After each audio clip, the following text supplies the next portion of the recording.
8:24 now, Alabama's Morning News. I'm JT. Joining us now from Young Voices, political strategist Parker McCumber is back with us. Parker, welcome in. Thanks for being here. Absolutely. Thanks so much for having me. Well, here we go again. This administration, I mean, every day, it's, you know, when you think you've heard it all, here comes something else now. And the Biden administration apparently now trying to cut a plea deal with suspected 9/11 architects, so to avoid the death penalty. Why? I mean, this makes zero sense to me. You've got Ted Cruz in Texas, also Representative Nicole Maliotakis from New York, Republican, sending this letter to Lloyd Austin, Secretary of State, saying, what are you doing? This is completely unacceptable, cutting a plea bargain with terrorists. What's the reasoning behind this ludicrous thought process? So I'm just going to be very real and authentic throughout this conversation because I feel like it's a very important subject with a lot of nuance that people need to discuss so that they can be very informed about.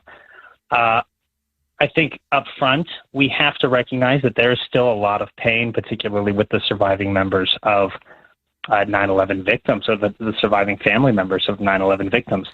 And with that, there's a lot of emotion that's going to be charged in these conversations.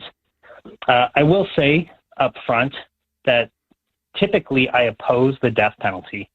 I don't feel like it's in line with conservative values. I don't feel like it's in line with Christian values. However, it's very hard to look at this and say, that dude probably doesn't deserve to die. So I kind of have this internal struggle as an individual where I wonder, should I argue based on the exception to the rule or my principal belief in the rule? So that's my internal struggle, just to be honest with you on the subject. But I definitely want to be empathetic to the families and the people who have felt so much pain here. Obviously, it's an unpopular opinion on either side of the argument, and there's not a great solution up front, I don't think. So where do you think this is going to go then? I mean, who gets to decide at the end of the day on all this? So just so everyone is on the same page and all the listeners, the Pentagon still holds the legal proceedings for this. It was never released to a civilian court, right? And so this letter that went out to the surviving family members of the 9/11 victims is coming from the Pentagon, letting them know that this is something that they're considering. And I think subsequently, it's a reflection on the Biden administration considering it as well. And so I really think that ultimately at this very high level of American politics, from the presidential administration, they have to be the ones to make a decision here, right? It's not going to come from, Private Joe Snuffy or somebody working at the Pentagon really at their level.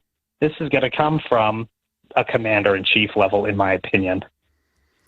Yeah, the fact that it didn't go to public court, I kind of get that. I get that the military is, in charge of all of that and what happened. It was, considered, I guess, quote unquote, a war crime.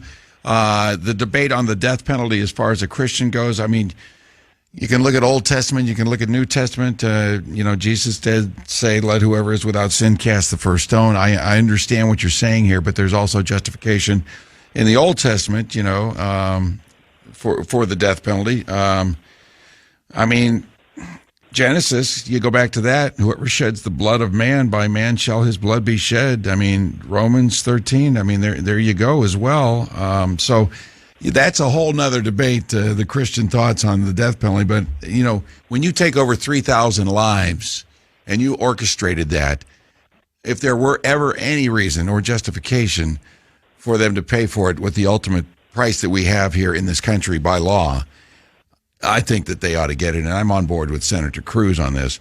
So we'll have to wait and see how this comes down and what Lloyd Austin's going to do about it. But this is a dandy, and I hope that this ends up in the right direction. All right, Parker, thank you so much. I appreciate you. 8:28 now. Alabama's Morning News.